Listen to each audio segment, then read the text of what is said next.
Good evening, everybody. You have the agenda before you. Item number 2 is the approval of the agenda. Is there any additions to the agenda? Go ahead, Councillor. I did notice that we've added the TIR study there, so we talked about adding that, but it's been added, so that's fine. Okay. Yeah. Is there anything else? Hearing nothing, I'll accept a motion to approve the agenda as presented. Moved by Gerard, Councillor LeBlanc, excuse me, seconded by Councillor Durkee. All in favor signify by saying aye. Aye. Contrary minded, motion carried. Thank you. Item number 3 is declaration of any conflict of interest. Any councillor see any hearing? If something does come up further on, please declare it.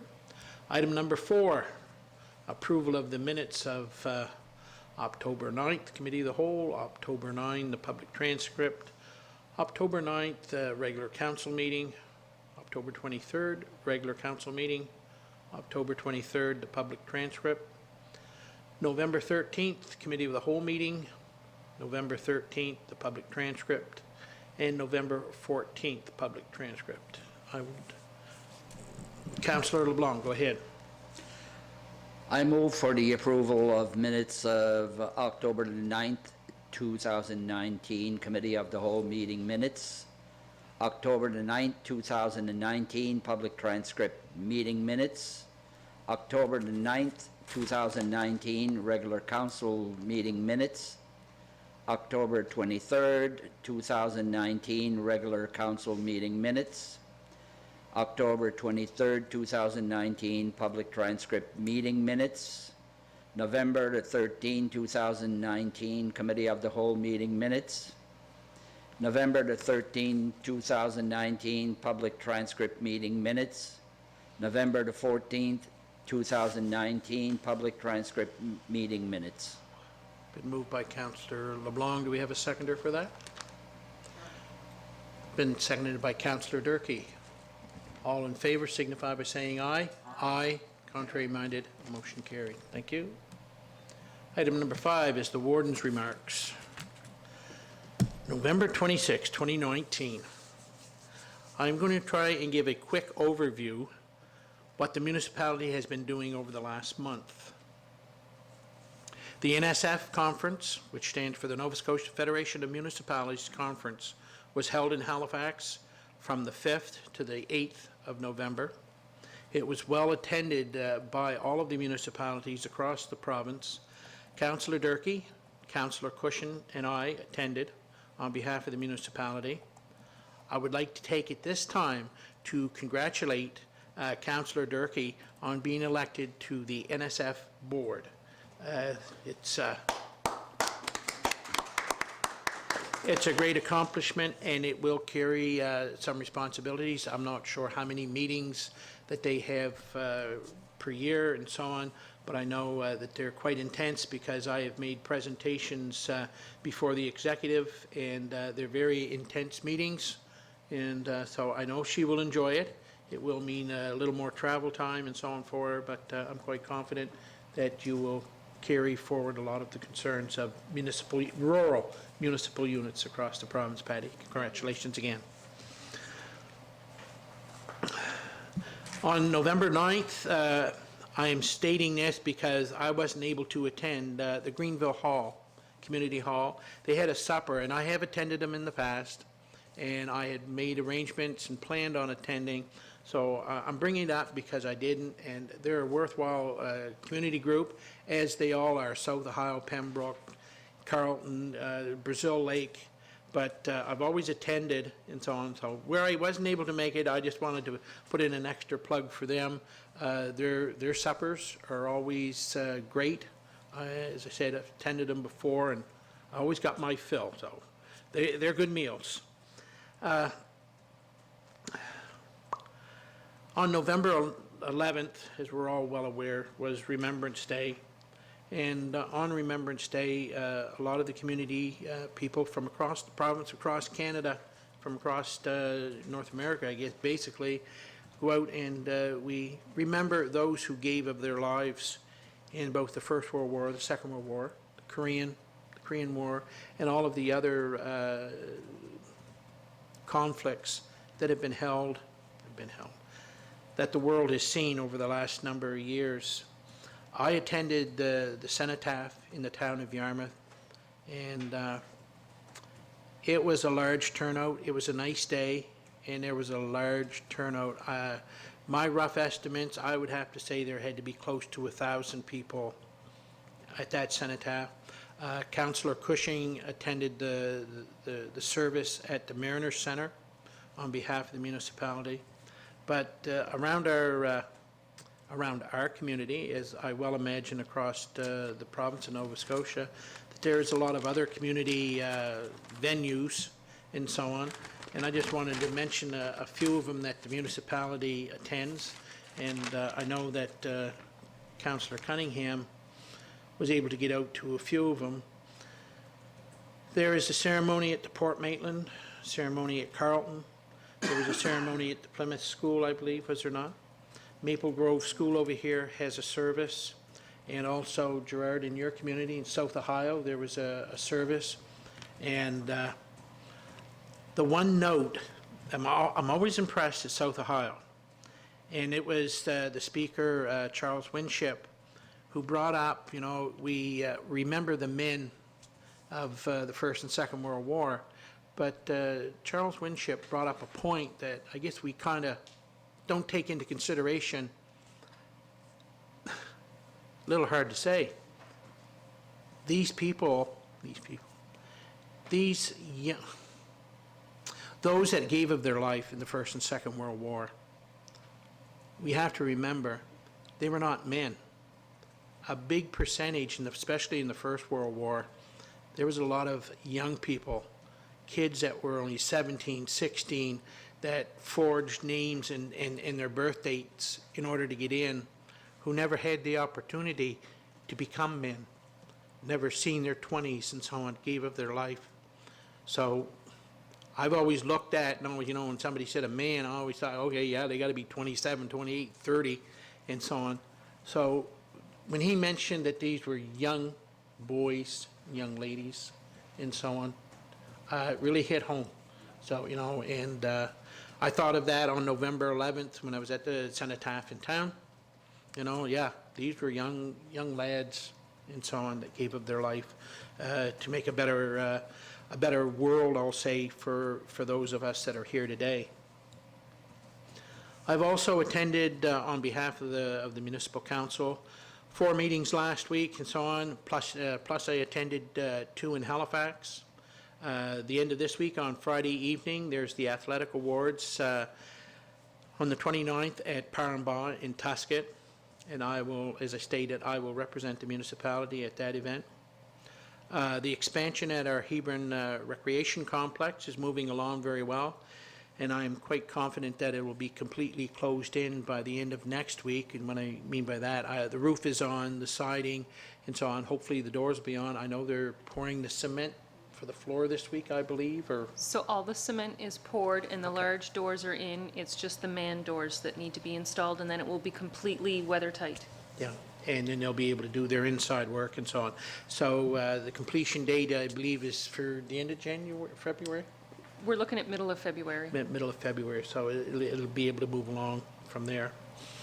This past Monday, which is the normal setting of traps for our lobster fishing industry and so on, had to be postponed, and it was yesterday.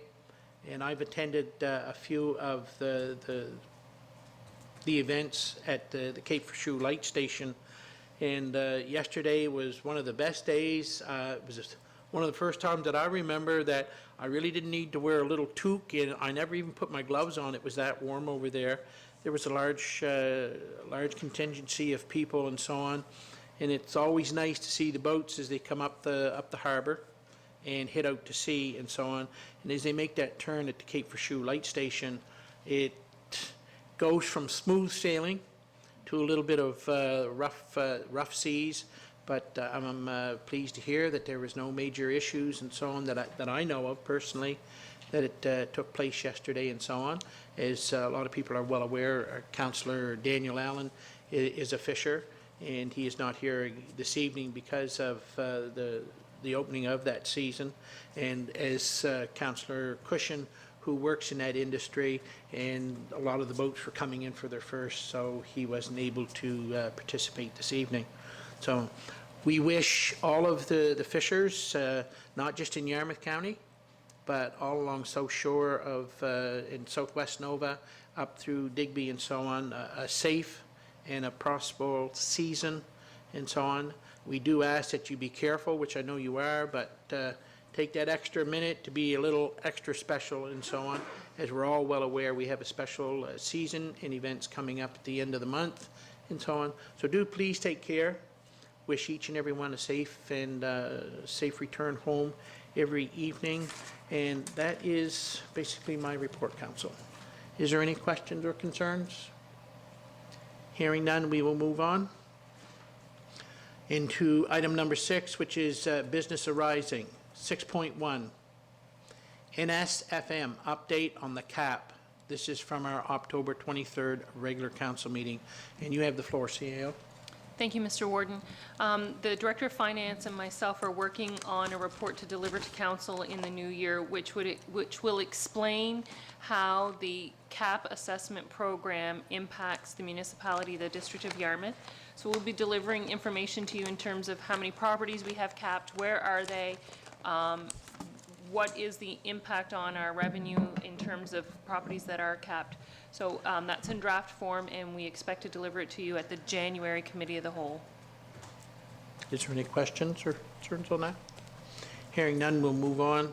6.2, funding application, Regional Planning Service, and that is referred from the November 13 Committee of the Whole for approval. Councillor Cunningham, you have the floor. Right, so I'll move that the Municipality District of Yarmouth support the application for funding under the Department of Municipal Affairs and Housing Municipal Modernization Fund to create a framework for regional land use planning services in Digby, Yarmouth, and Shelburne counties. And I'll also mention that that should be to a maximum of $7,500, which would represent sort of a max total amount of about $75,000, and we'd be Yes. responsible for about 10% of the total project. Yes. So, Yes. Could I just clarify? Yes. Councillor Cunningham, the $7,500 is the anticipated amount that the partnering municipalities would share? oh yes, So just so we're clear that the ceiling of 7,500 would be the total municipal contribution? absolutely. Okay. Thank you. Thank you. We have a motion on the floor. Do we have a seconder? Seconded by Councillor Durkee. Was there any further discussion? I will add one little piece, I think, to that. Last evening when our planner. Intern Morse, planner, yeah, intern planner, was before us and so on. I think the committee, the PAC committee, got a good understanding that, and he realized, he has knowledge of this, that the benefits this will be for municipal units that participate and so on. So is there any, hearing no further discussion? Question being called. All in favor signify by saying aye. Aye. Contrary minded? Motion carried. Thank you very much, Council. Item number 7, bylaws and policies. 7.1, Commercial Development District Improvement Plan bylaw. C-038-19, first reading. You have that in your package. Was there any concerns or anything? Councillor Durkee. I'd like to make a motion that we approve the Commercial Development District Improvement Plan Bylaw C-03-19 for first reading. Okay. That we approve first reading of. Yes. Is the way I should have worded this. Yes. Do we have a seconder for that? Seconded by Councillor LeBlanc. All in favor signify by saying aye. Aye. Contrary minded, motion carried. I'm going to stop right there, and I'm going to make a comment. People in the listening audience or television audience, when you hear that, when I ask and say which improvement policy or whatever, and I quote the number, and then if a councillor makes the motion, they quote the number, people may wonder, why are you repeating that number each time? One of the important things is so that it is on record and that the recording secretary has that policy number down right. That's the reason why you hear the numbers repeated so many times. 7.2, time, place, date, and notice of meeting policy D-028-01, repeal. Go ahead, Councillor Durkee. I'd like to make a motion to repeal the time, place, date, and notice of meeting policy D-028-01. Been moved by Councillor Durkee. Do we have a seconder for that motion? Second. Been moved by Councillor Durkee, seconded by Councillor LeBlanc. No further, any further discussion? Hearing none. All in favor signify by saying aye. Aye. Contrary minded, motion carried. Thank you. 7.3, Council's procedural policy, C-028-19. Councillor Durkee. I'd like to make a motion to approve the council procedural policy C-028-9. And because it's a policy, we don't have to go through first, second, and reading. That's right. Second reading. Thank you. Been moved by Councillor Durkee. Do we have a seconder? Second. Seconded by Councillor LeBlanc. All in favor signify by saying aye. Aye. Contrary minded, motion carried. Thank you. Things move a lot faster when you're having a small committee. I just had to throw it. 7.4, volunteer emergency service provider, capital loan policy V-108-02. Councillor Durkee. I would like to make a motion to approve the volunteer emergency service providers capital loan policy V-108-02. Been moved by Councillor Durkee, seconded by Councillor LeBlanc. All in favor signify by saying aye. Aye. Contrary minded, motion carried. Thank you. A lot of numbers.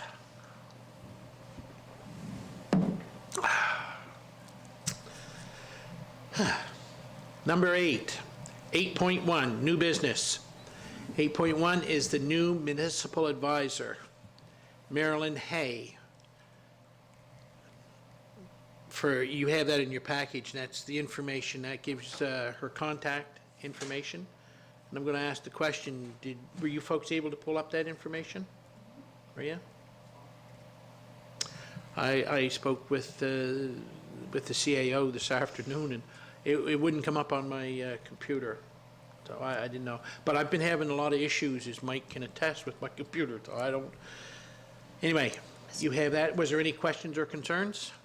Go ahead, Councillor. Oh, I just want to comment that right now, we received an email about that information. What's coming up right now is just the map of the locations of the various advisors. But we did have an email. So we don't have that contact information on this link to this, No, no. right? Correct? Yes. That's right, yep. So I circulated the advisor's information to council via email. This map is just showing the different jurisdictions for the municipal advisors across the province. It hasn't changed, even though our municipal advisor is a different person. The communities that we are put together with in terms of that service is the same as it has been. There's no change there, so. If I can, Mr. Chairman, I've received an email from Ms. Hay thanking us for welcoming her to the municipal family world. She has indicated to me that in the new year, she will be here to meet with us. There's a Regional Association of Municipal Administrators meeting next week in Digby for our region, and Ms. Hay will be there. So myself and Liz and Greg and Darlene and probably Mike will meet her then. So we'll begin to build a relationship right away. I've come to realize in the past to have a good working relationship and a good communications with your municipal advisor can be a good thing. That either that the CAO or any one of the councillors can call and have a discussion and get information that they feel they may need. 8.2, recommendation from the Audit Committee. Councillor Cunningham, you have the floor. Right, just one more piece of business from this year's audit committee work. And so I'll move, and it's a good news story. We're going to transfer $950,000 for future use from this year's budget, from last year's budget, rather, sorry. So I'll move that the municipality of the District of Yarmouth transfer $950 from the general operating fund. 950,000, sorry. Yeah, it's a bigger number than 950. So transfer of $950,000 from the general operating fund, 475,000 of which is transferred to the capital reserve fund, and 475,000 transferred to the operating reserve fund, and the said transfer to reflect in the 2018-19 financial statements. Been moved by Councillor Cunningham. Do we have a seconder? Seconded by Councillor Durkee.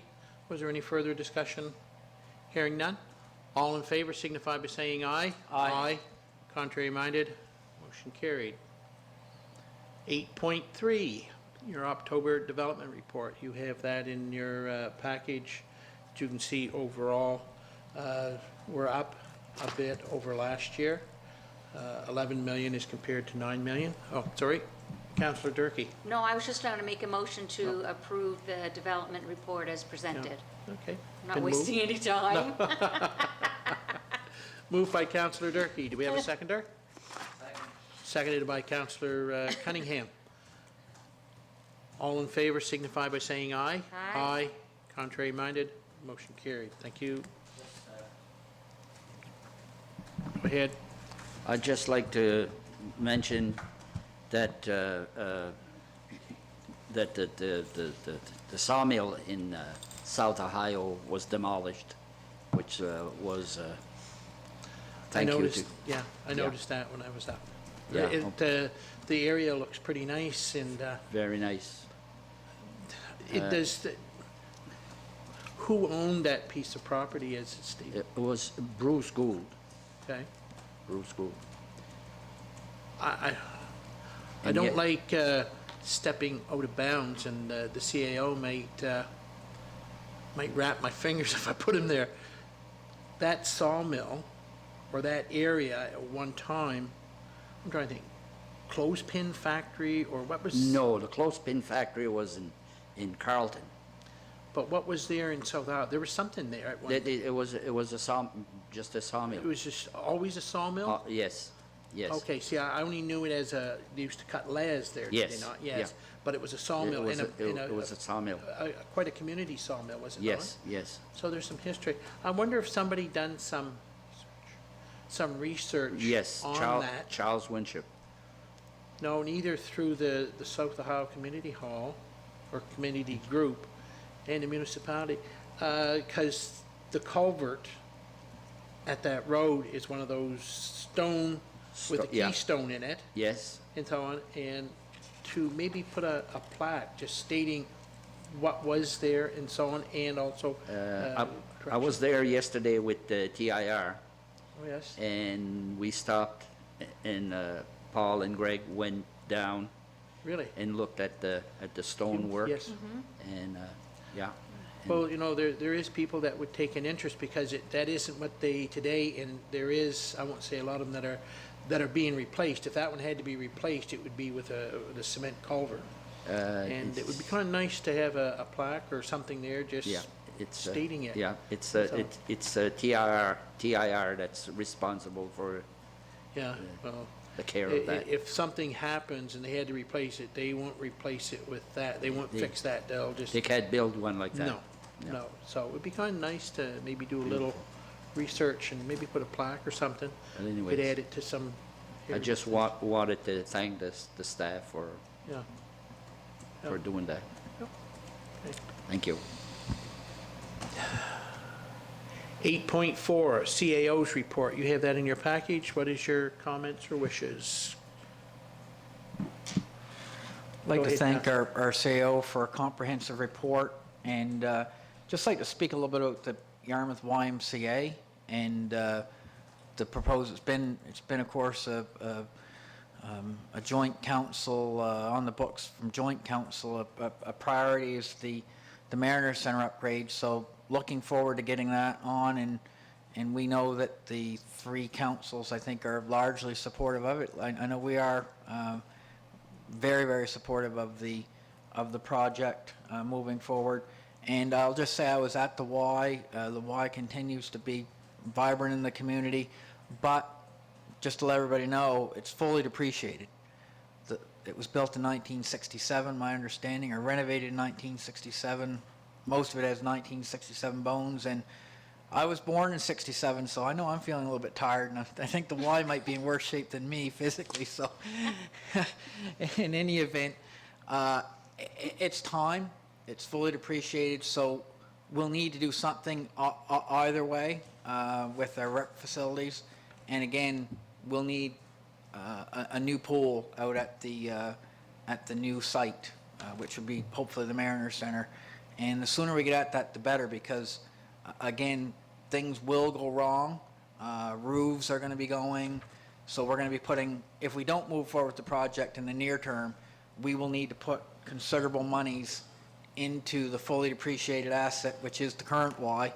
It's lovely, but it served its purpose, so I think that time is of the essence moving forward with that project. So I just wanted to sort of state that publicly, that you know, is a community, is a province, and certainly the feds also. So all levels of government and the community need to get together and make this happen. And I'm willing to certainly do my part and as a councillor and community member. So thank you. Thank you very much. Was there, Councillor Durkee, do you wish to see? No, okay. Was there anything else? I only have, I guess, one request, and I should have asked this afternoon when I had my meeting with the CAO. At the Hebron Business Park, we have two new businesses that have basically established themselves there this year, and that is the lobster guy and Rhino's Towing. Do they have any plans, do you know, of having I'll say grand openings or anything of that nature? And if not, or if so, can the municipality be involved in any way? But if they're not planning any type of opening, is there anything that the municipality can do or show or have to show our appreciation for, like, say, Rhino's Towing and for the lobster guy to be there? So the Lobster Trap Company and Rhino's Towing are both still in the midst of becoming fully operational. I know our Economic Development Officer is in regular contact with them in terms of their plans for a grand opening, and we have extended an offer to assist with that. Small Business Week was earlier in October, I think. Yeah. And we had endeavored to have an event in the business park, and we had some logistical issues in terms of where to have the event. So what has been proposed to me is that we look at maybe something during fairer weather, because we have to, it has to be an outside situation for us. Okay. So if those two companies don't have a grand opening, it is on the radar of our economic development team to have some sort of a business appreciation event for all businesses in the park, Good. hosted by the municipality. Good. Okay. Okay, thank you. Can I have a motion to approve the CAO's report? Moved by Councillor Durkee. Do we have a seconder? Seconded by Councillor LeBlanc. All in favor signify by saying aye. Aye. Contrary minded. Motion carried. Thank you. 8.5. Request for absentee by the Deputy Warden, John Cunningham. Go ahead, Councillor. Yes, I'll move that the municipality of the District of Yarmouth accept Councillor John Cunningham, our Deputy Warden, his request for his absence from this point until the end of January. Been moved by Councillor Cunningham. Do we have a seconder? Seconded by Councillor Durkee. All in favor signify by saying aye. Aye. Contrary minded? Motion carried. Thank you. Go ahead, Councillor Durkee.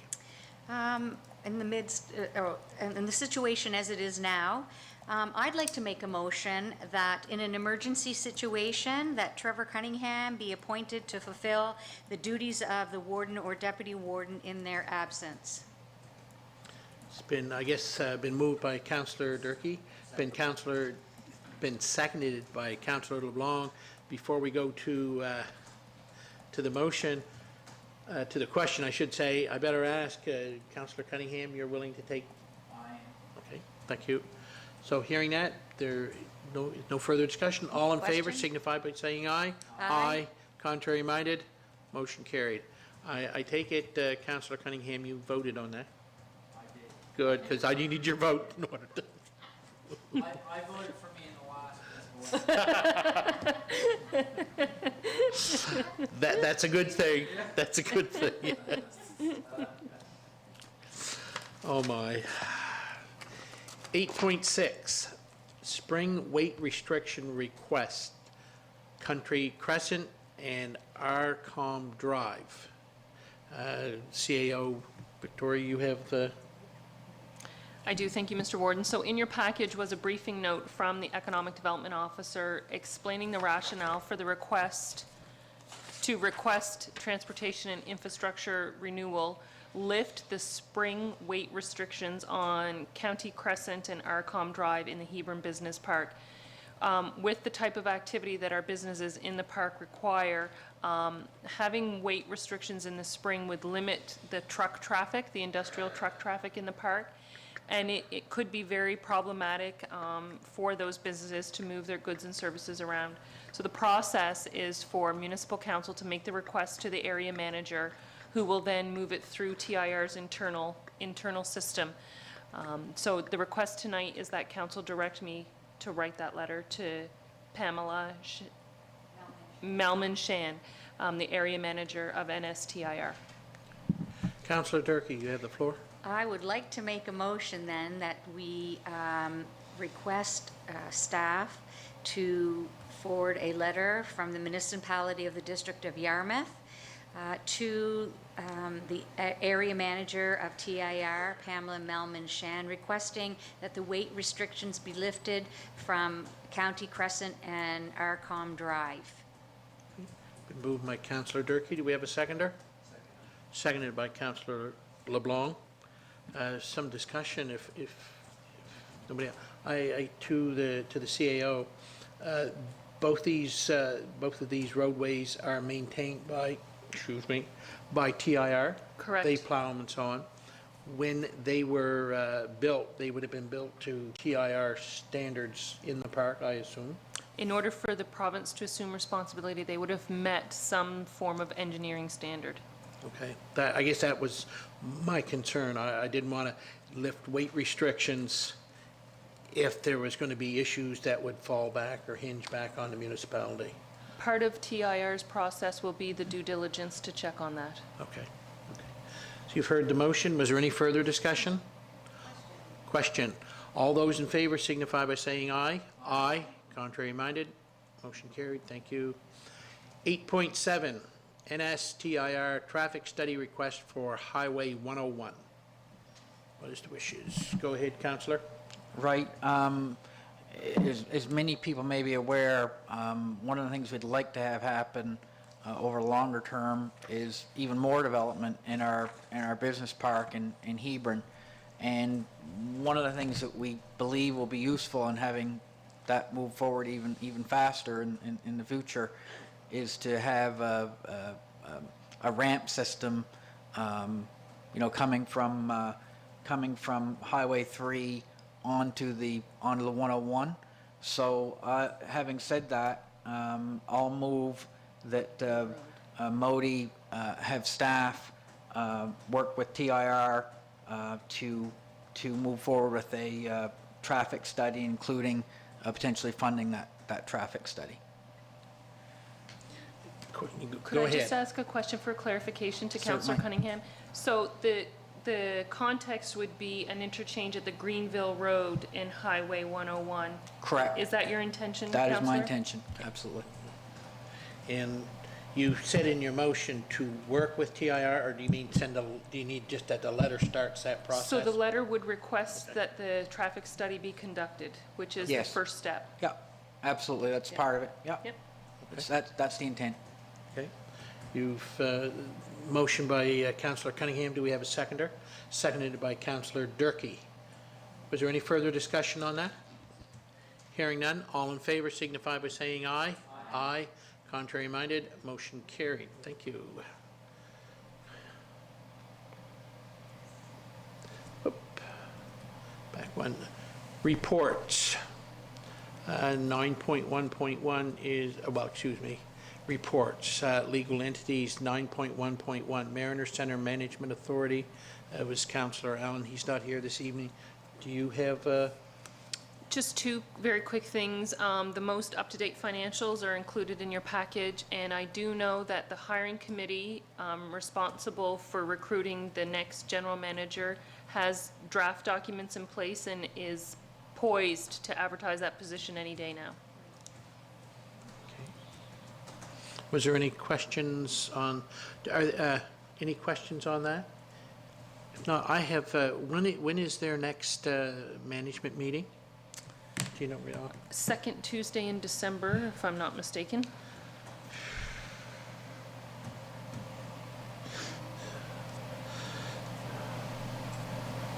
That would be the 9th? The 10th is a Tuesday, Oh, I'm sorry, yeah, I'm thinking. Tuesday, yeah, 10th. Don't quote me on that. I can confirm if you like, Mr. Warden. No, I'm just going to put it in here, yeah. I'd like, if I have the opportunity, I'd like to sit. And those are at 7 o'clock? No, 5:30. Best back up here. I'd be sitting by myself, wouldn't I?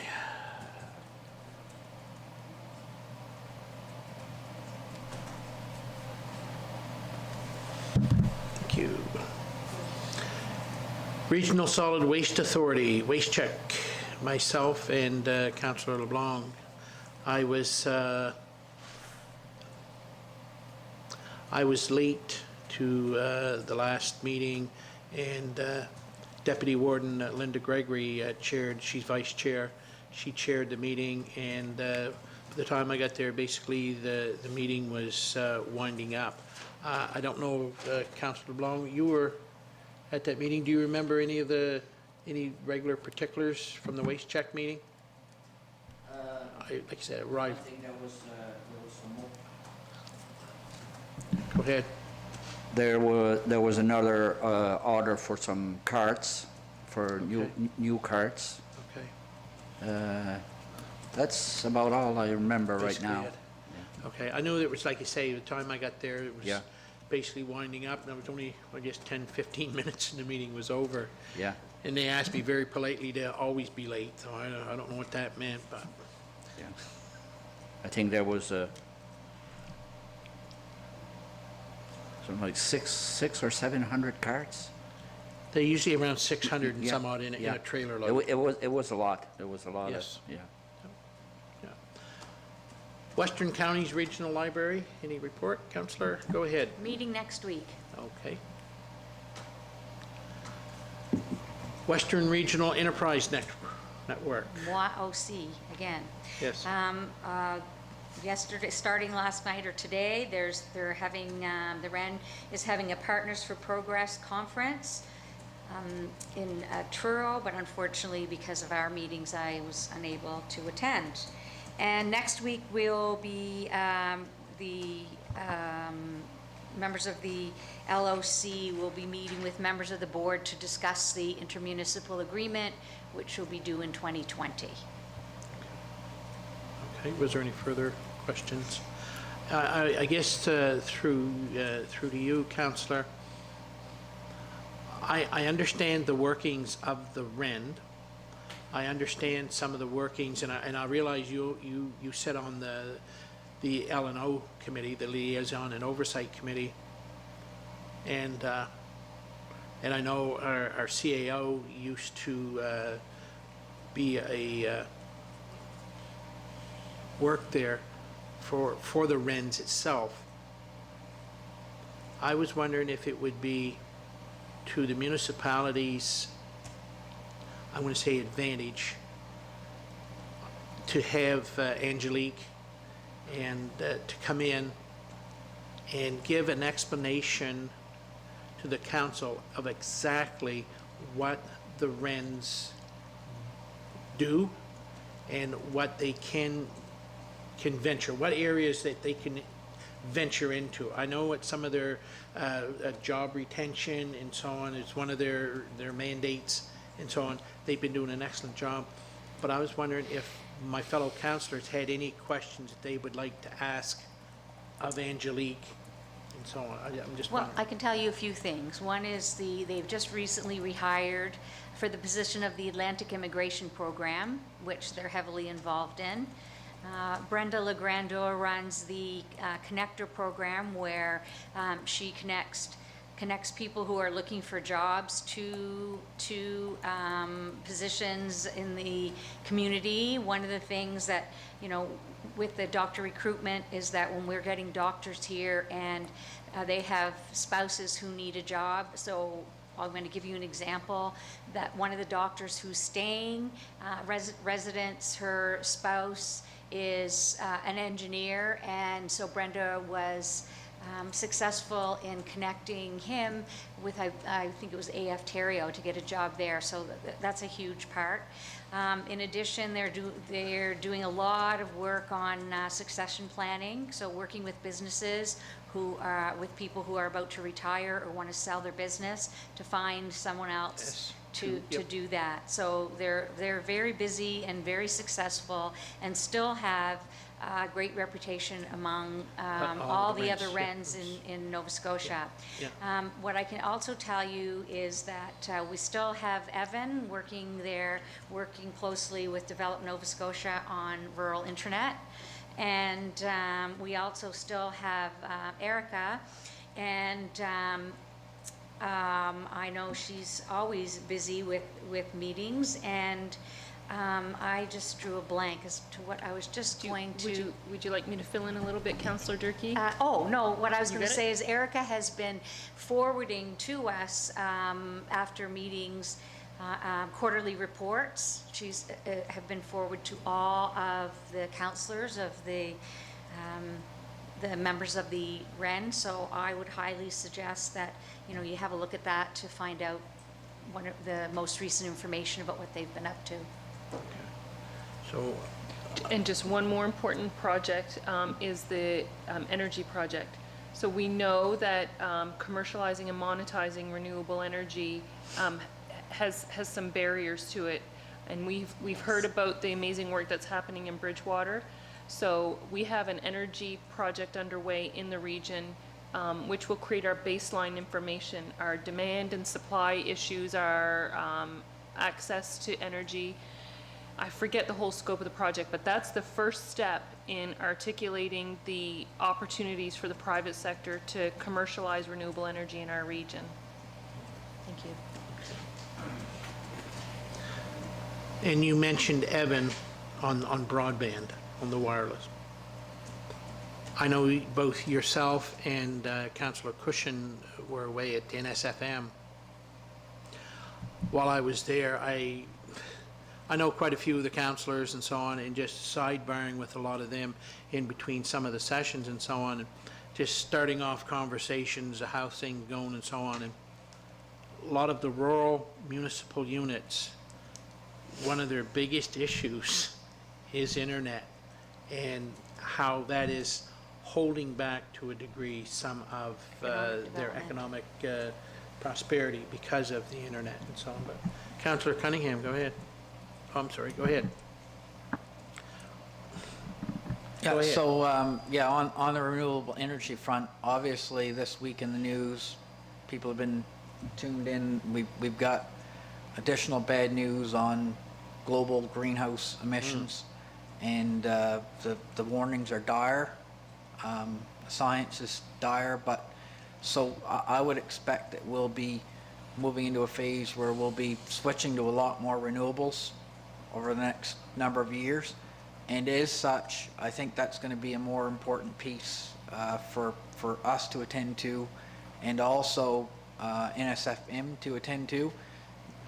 Obviously, if we're going to be switching to renewables, that's not going to be an easy thing to do, and I think the sooner we begin the process, the better, because our mix is obviously mostly on the non-renewable side to generate electricity in Nova Scotia, that sort of thing.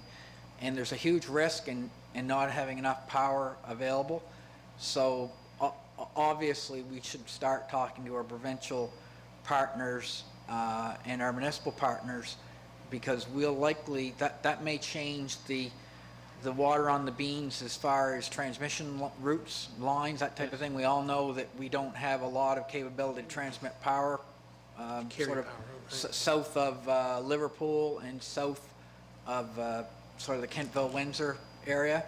So, and we've got lots of wind power, so that may be, unfortunate because of this, an opportunity moving forward. So we should redouble our efforts and start looking at that and advocating for that a little bit more moving forward, because without that ability to produce power locally and to consume it locally and maybe even sell it in a non-local market, we may be behind the 8 ball. So something we should look at. Go ahead. So, quite right, Councillor Cunningham, and because policy and legislation is based on evidence, that baseline energy project that the Western Run is leading is important, because that will create the evidence to make the case for exactly what you're articulating.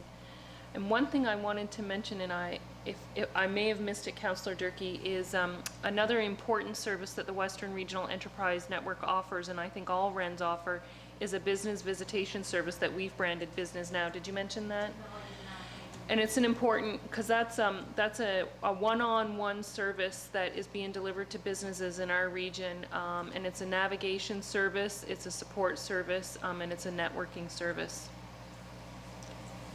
Go ahead, Councillor Durkee. I just want to reiterate what you had mentioned, Warden Anthony, that yes, internet is still a big issue across the province.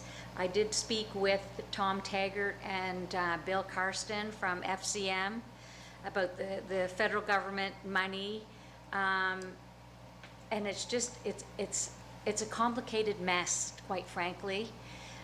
And I know that they're trying, I think they're trying their best, I'm not sure. But I personally won't be happy until I hear that that they have started getting internet service where we don't have it. Yeah. Then I'll know that we're making headway, but until such things happen, I just shake my head. 'Cause we all need it. Everybody, for economic development, people won't come unless they can get internet service at their home. Yeah. When you mentioned Tom Taggart, I don't know how well you know him, but I know Tom. Tom is someone who advocates, and once he gets a hold of something, he doesn't let go. I sit with him on 2 committees, and I've heard a lot about, and none of it's ever been bad. It is, Tom will take something and he'll do his research and he'll do his work onto it. I know Bill Carson, also from a committee I sat on, he's another good one. And being the president of FCM can be to our advantage, and now is the time to push for the rural internet. I mean, the federal government has put a big chunk of money in, as has the provincial government, but we need to get it out there. And because the deputy warden isn't here this evening, the other thing that I know that he would say is on the internet, but also cell coverage. That's another issue that's out there to a lot of rural Nova Scotians too. It'll just drop because of the issues and so on. But go ahead, Councillor. I just want to say congratulations to the town mayor, Pam Mood, on being elected as the president of NSFM, and right now she is in Ottawa. And I noticed a post that was made on Facebook that said that she was in a meeting with the Minister of Infrastructure, Building Infrastructure, and that she wanted, I believe it's Catherine McKenna, wants to get things moving now, so. Yeah, it's a start. We can be only And we got- hopeful. Yes. Yeah.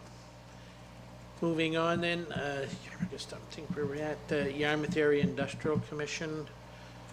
I sit on that along with Lauren, and I gotta stop and think. We had a meeting. Oh Lord, I hope it's the right book.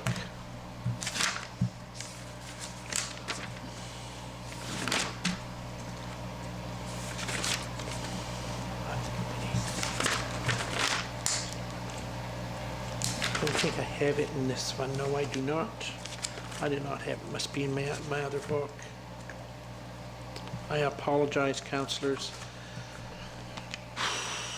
There was some discussion, if I remember rightly, on the finalization of the Domtex project, and there's just a couple of very small issues that the interim manager is working on to finish off.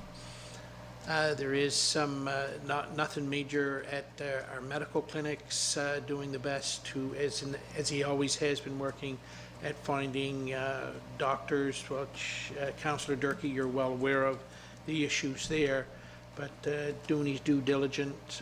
Is there going to be, I hate using that word, deficit? Yes, there will be a deficit at our medical clinics again this year, but they are operating, they are working. People are having the opportunity to go there, both in Pubnico and here in Yarmouth. The diversification of the wharfage in the town of Yarmouth, we're still, that's moving forward, that's progressing very well, and just some final agreements between the lawyers and so on to be worked out, and the new authority. And if I think that's basically it, but it's still working. Greg's still doing an excellent job, so on. I think that's all I can do on that. Yarmouth and Acadian Shores. Councillor LeBlanc, go ahead, you're on. I've been on all evening, I think. Yes. It's been a good year at the Yarmouth Light and at Cape Forshue. We had an agreement with YASTA on using YASTA for promotion and marketing, but the year it's for the year is over now, so we End of March. the end of March. End of March. I'm sorry, the end of March. It's worked good. I don't know what really what the plans are after we YASTA is over, is all done. But things were really running good. We had Keeper's Kitchen that's been there for a few years, and then we had Bloomin' Things. Every blooming thing. Every Bloomin' Things that had a gift shop. We went there one day, my wife and I, and we had lunch, and then the gift shop, I noticed there could have been a lot more from the Cape Forshue itself, like more of around Yarmouth gifts, portraying the lighthouse itself. But this was their first year, so I'm sure that they'll improve with that. Other than that, maybe the CAO can add to that. Sure. So the notion around just having the one-year agreement with YASTA was to allow council the time to develop their long-term plan for Cape Forshue, which would speak to operational issues, which would include marketing and promotions. So I fully expect that we'll be able to handle that work this coming season, no problem.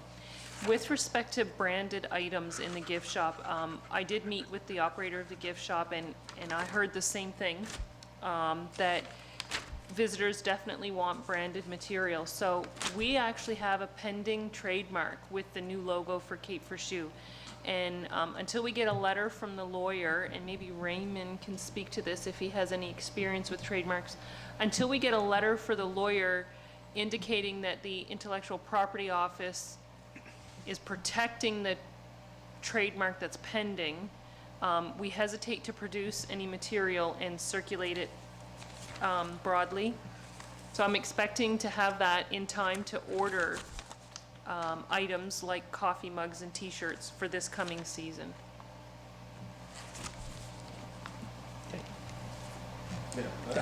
I don't know if there's anything you can add beyond. I don't think there is. I mean, obviously, I don't have a lot of experience in relation to patents and trademarks, but, you know, my general understanding is that, obviously, until it is trademarked, you're not gonna put it, or patented, you're not gonna put it out there because it could be poached at that point. Yes. in time. Okay. Was there anything further? That's it. Okay, thank you.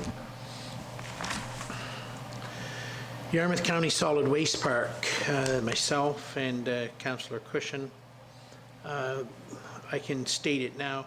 October 1st was one of our meetings, and there was basically only one item, and that was on the awarding of the contract for the next generation, our next C&D cell. Our original C&D cell is coming to the end of its life. And basically, we have, through the Department of Environment, until the end of December, basically to finish off our first C&D cell. So we had awarded a contract to Garion Construction for, let me see what it's here, for roughly just under $600,000 to Garion Construction to build our C&D cell. And talking with Glendon, everything is going forward pretty well, but where we've had a little bit of wet season and so on, they ran into a little bit of an issue with water and so on, but they're overcoming that. And I asked him, are we looking at the end of December, basically, that it'll be ready because the other one has to be closed? And he's quite confident that we'll fall within that range of the new one being ready, and so that we can cap off the original and so on. So that's moving forward. The other meeting that we had was a meeting to award the second contract, and it is for an asbestos area where it has to be fenced, et cetera, and so on. We had already done preliminary work according to the Department of Environment standards and so on, to get the site ready so that it could be prepared and so on. And through the engineering and so on, we had been given a rough estimate of what the project should be. The tender prices from the contractors came in, and they were all, it was way overpriced on the tender package.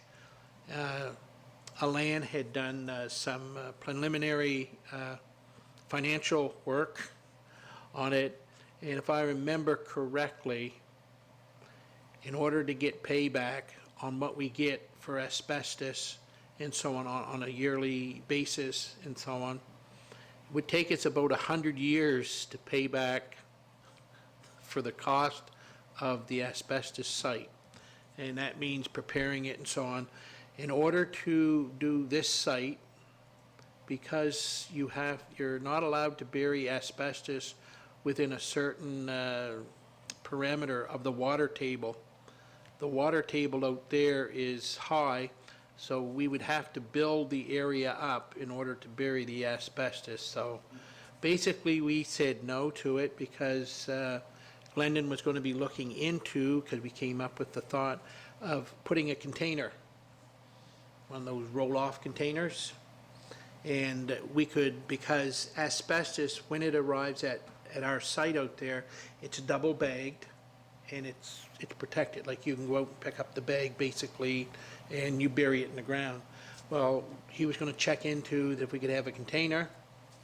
We could still take it, put it in the container. When the container gets full, you could hire a company to pick it up and take it to Arlington in the valley, and you could bury it there. That's the cheaper method for our Yarmouth County Solid Waste Park to take asbestos. Is there asbestos still in Yarmouth County? Yes, there's still some schools and so on. There is some buildings, older buildings, that have asbestos.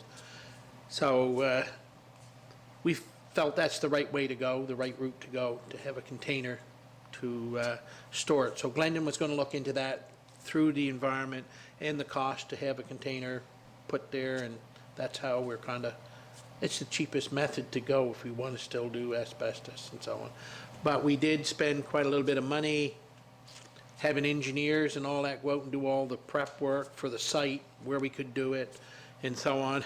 When we found out what it was going to cost, it was just not worth doing. So that was our last meeting. Yarmouth International Airport Corporation, excuse me. I'm trying to think, have we had a meeting, have we had a meeting, have we had a meeting? I think November 18th. November when? 18th. November 20th. Should have it in here then. I'm trying to think. See, there was a couple of times when I forgot this book and I just picked up another one and I haven't. 13th. November 20th, no. Met at Town Hall. Can you help me out? I Yeah, can jump in short. I- Sure. So largely, the conversation was around the operations plan for this winter in terms of leaving one runway open, and the other runway would be fair weather only. So 0624 will be the primary runway. It will receive full level of service this winter, and runway 1533 will be a fair weather runway. Okay. I guess that, I apologize, councillors, I apologize. I go from November 4th to November 13th, and then from November 13th to November 20th. I even have a blank page. Anyway, I apologize. I wish I could blame it on my wife, but I can't. Sorry. Advisory Audit Committee report. I know Councillor Cunningham was at that meeting, and I'll let him have the floor if he wishes. Right, so we made a motion earlier to transfer Yes. funds, and I can also say that we're going to be meeting more frequently, 4 times a year as opposed to Yes. to the once, just because audit's such an important function. And also, we're going to be developing a checklist, a rather thorough checklist of governance items that we should be doing every year to ensure that we're covering off that governance function on the audit committee and at the full council table as well. Yes. Yes, thank you. Doctor Recruitment and Retention Committee, Councillor Durkee. Thank you, Mr. Chair. We do have some good news, thankfully. It won't always be good news, but there are a couple of things. First of all, I believe we have a new family doctor starting next week.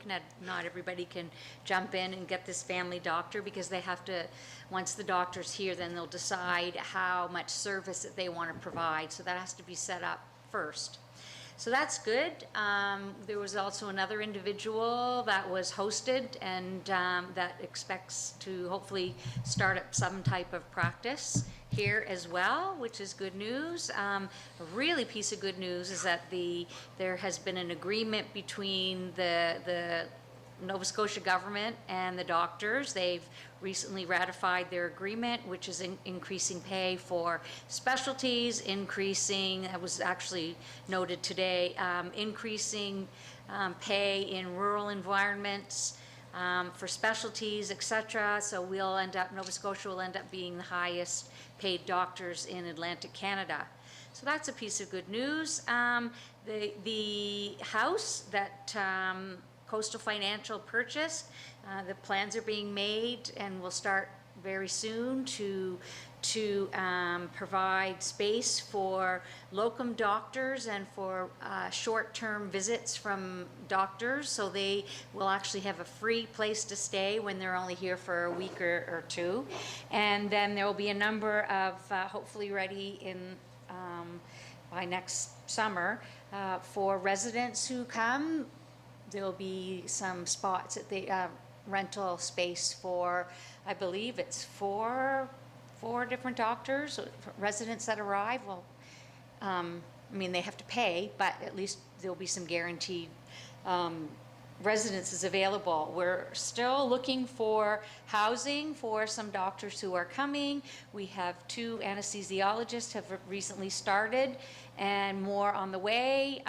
So our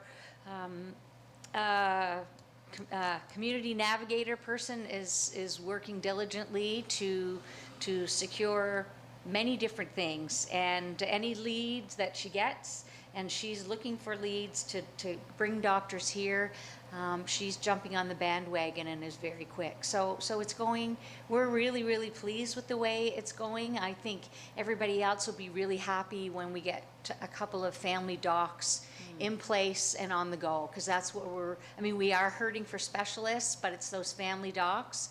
And there are a few in the works. It's just finally, especially if they're coming from away, to get their paperwork all done, get them here, get them settled, and the ball will get rolling. So in the next few months, like 2 to 3 months, I think you'll see, people finally getting some doctors. So that's celebrating success. We're all learning a lot about this, and I have to kudos to the whole committee who are being really positive. And again, I can't state that enough. We know we're in flux. We know things are changing at NSHA. We just heard that the government's putting more money in, and everybody's doing the best that they possibly can to improve the situation. So we still have to stay positive. It's really important, because we don't want negativity getting out there on Facebook, because that's what doctors look at. They look at that comments that the community makes, and if they see community is complaining about everything all the time, I hate to say it, they're not going to want to come here. So let's do our best and encourage them, make our place look great, and sell ourselves, and because we are great. So they should all come into Yarmouth and Barrington, because Barrington's part of our group too. Yes. No, they've been doing great work. Is there any questions for Councillor Durkee on that?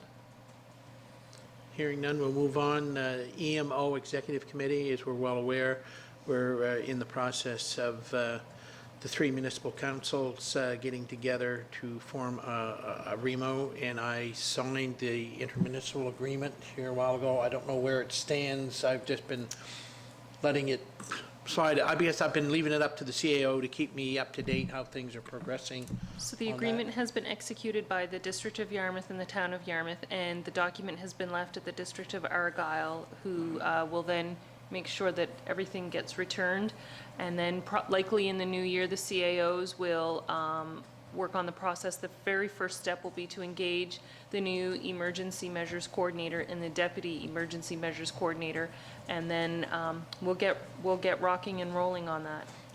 Yeah, I know that Max has been keeping our 2 facilities at the recreation complex and at the town area. He's kept them right up to date and so on, because I signed some checks yesterday for some, I think it was batteries and stuff that you have to keep up to date on and so on. And Max has been doing an excellent job.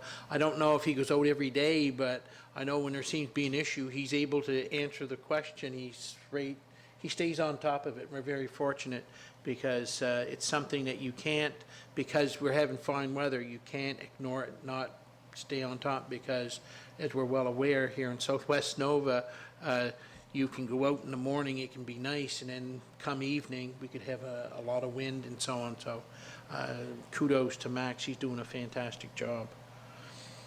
Heritage Advisory Committee, don't think there's been anything. Oh, I'm sorry. Councillor Durkee, go ahead. Yes, we did have a meeting. We had a really good discussion, in particular about the cattle pound in Port Maitland, and what should be done to either maintain it, move it, replicate it. We're just, because there have been issues with trying to be able to maintain it. And the other issue is that there's no place to park. and we don't have any information boards or anything there, so we're asking for some assistance from Heritage in Halifax to come down and assess it and have a look at it and to see, you know, where should we go with it, to make some suggestions. And there have been a couple of requests that we're reviewing, and that's about it.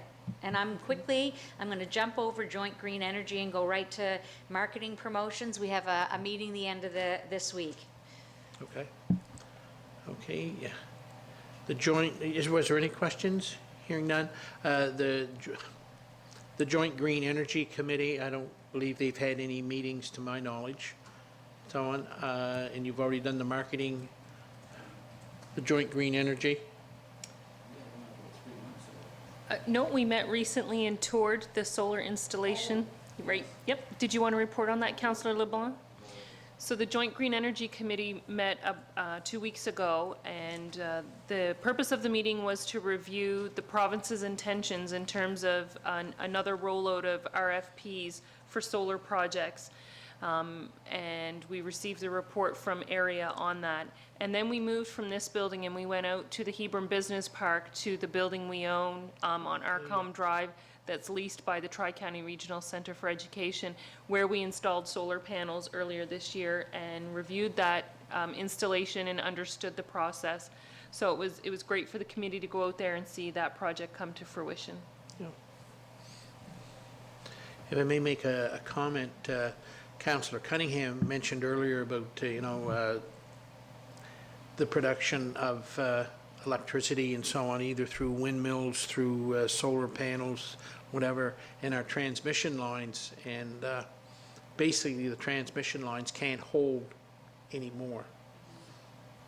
And Southwest Nova, but all of Nova Scotia really, but Southwest Nova has areas where wind power can be very profitable, and we take into consideration Pubnico, and then you take the three that are in Argyle, you take the one that's up here on the North Ohio Road and so on, and our two small on the Rose Road and so on. That's only a very small portion of what could be produced here, but in order to produce any magnitude anymore, we can produce it, but the lines can't handle it, and that can be a shame, eh? And that's, I'll say, a bit of the holdback. So, Councillor Cunningham, you brought up a good point about transmission lines and so on. Go ahead, Councillor LeBlanc. As we went to the industrial park to see the school board building, I was very impressed with that, how solar was powering the whole building.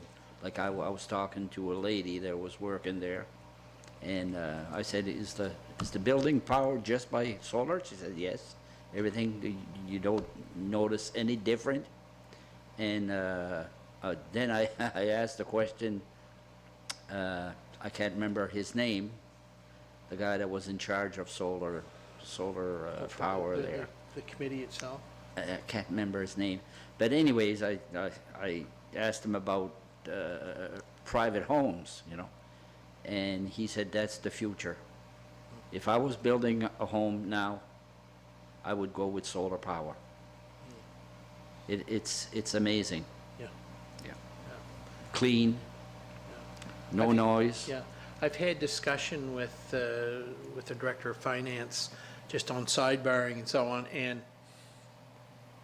the technology in solar power is basically changing. I'll say 4 years ago, it was a unit this big, this thick. Today's technology, it's this big, that thick, and producing more than the one that was. It changes, so yes, to eventually being able to generate power for a house, yes. And any of our extra power, we sell back to Nova Scotia Power and so on. Yeah. Go ahead. The one thing that impressed me about a private home, I said, well, what happens to your shingles, Well, he said the solar panels just can come off. You Yep. fix the roof, put them back on. Oh, yes. Yeah. Oh, yeah. No, it has changed a lot.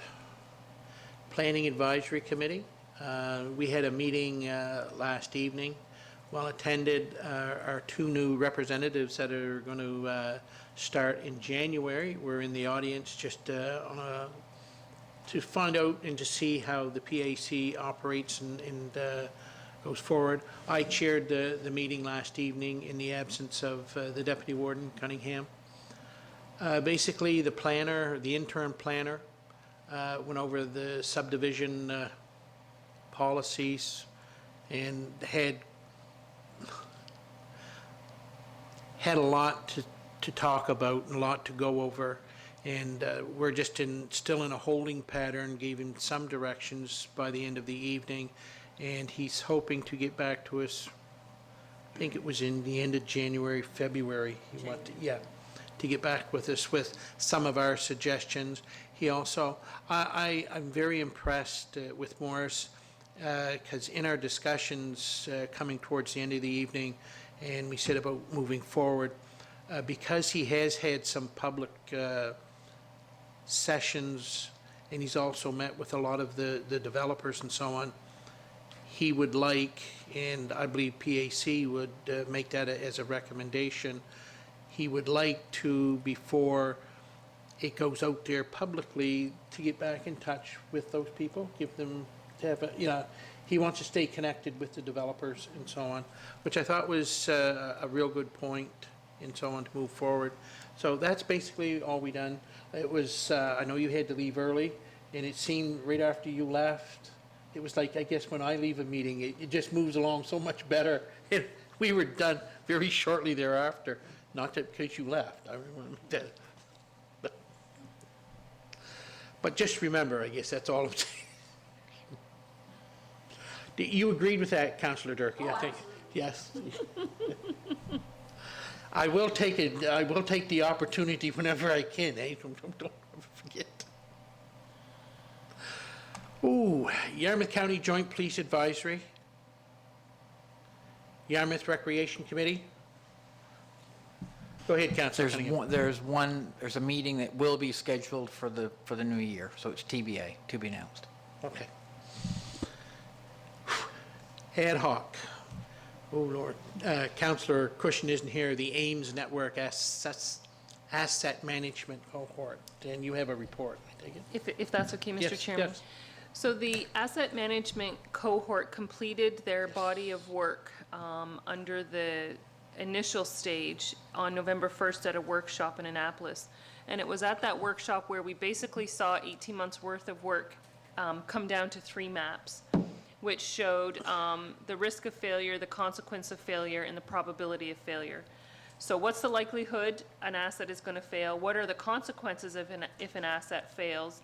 And risk, probability, and what's the risk around it, which is largely in terms of human life, property damage, and litigation. So what was so rewarding about that last workshop was we had been working on the discipline of asset management in pieces. And at that workshop, we took each of those pieces from our 8 workshops, and they turned into maps that told a story. So at that workshop, the AIM Network Executive Director, Daisy Foster, shared with us that she has made a funding application to the Federation of Canadian Municipalities for follow-on work with municipalities in Atlantic Canada in 2 streams. So the cohort municipalities that have been working in the last 18 months, there would be a follow-on program of study to help us move towards maturity in an asset management program that's formalized in our organization, and then also to bring in a new group of municipalities to begin the work. So I'm really excited about that. I think the support of the AIM network in adding formalized asset management to our operations has been, I would say, critical to the future sustainability of the municipality in terms of council making infrastructure decisions and operations decisions. So I'm very hopeful that funding at some level will get approved, and there'll be some form of training and support from AIM Network for us to continue that body of work, because we have really just begun. The draft policy that council saw last December will be coming back before you again at Committee of the Whole in January, and I'll be seeking to see council ratify a policy around asset management in January or February, whenever you're comfortable with the document. And it's very important work that will aid council in evidence-based decision-making. Any questions? I'd like to take this opportunity, I know my fellow councillors aren't here, and Councillor Cushion isn't here, but I'm going to say this on behalf of my residents to both the CAO and to Councillor Cushion. When this committee and this project was originally stated, and I've mentioned it before, I knew the time involvement was going to be huge. I knew sitting on that committee, you would have to be, I won't say 100% committed, but you would have to do quite a little bit of work and so on. So on behalf of my fellow councillors and the residents, thank you to our CAO and to Councillor Cushion for all the work, time, and effort that you have put in to this project to bring it to where it is and to be able to move forward. And you've put the municipality of Yarmouth out there, and I appreciate that. I really do. It's a good point. Fence Arbitration Committee. I only have one thing to report.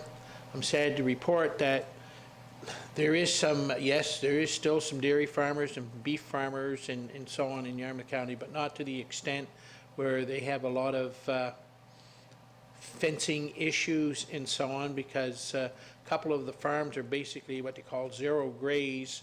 The animals can have the opportunity to go outside, but basically they stay in a free loafing barn. So, and that's almost the same way with beef cows now. But I have a beef farmer in my area, and does his beef cows get out once in a while? Yes.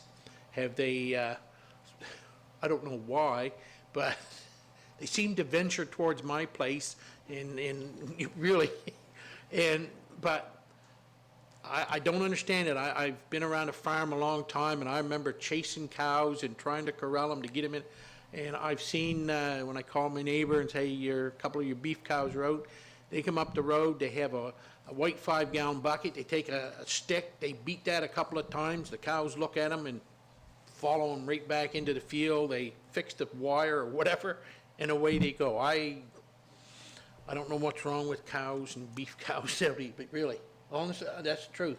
They got out one day and he wasn't around, and so I started herding them down the road, and they went back in the field on their own. I just wanted to stop cars from hitting them, and they just wandered back into the field and didn't have to fix nothing.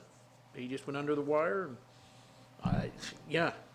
So, but there's nothing to report on the fence arbitration. Municipal alcohol project is Councillor Lauren Cushion, and I believe they had a meeting the other day, I think. He does have an agenda item that you'll be seeing at the January Committee of the Whole. Okay, thank you. 9.3.4, the Cape for Shoe Steering Committee, another one that Councillor Cushion sits on.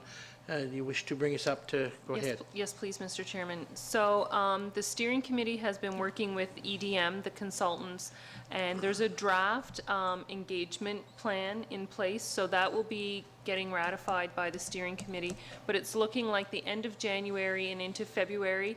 The consultants will be in the community engaging with a deep and wide list of stakeholders in a number of different ways. To understand the implications for residents, for visitors, for investors, for neighbors, for community groups, and council as well, and staff. And that is really the critical piece of work that will speak to how Cape for Shoe can be in relationship with all of those people who care about it and have a vested interest in it. And so again, just as a refresher, council will be presented with decisions for long-term investment around planning issues, infrastructure investment, visitor experience products, and marketing and promotions. Okay. Was there any question on that? Hearing none, we'll move, I guess the last item up is item number 10, in-camera meeting recommendations. There's nothing from, no, I didn't think so. Was there any further business of council? Councillor has any questions, concerns? Been moved by Councillor Cunningham, seconded by Councillor Durkee. Thank you very much.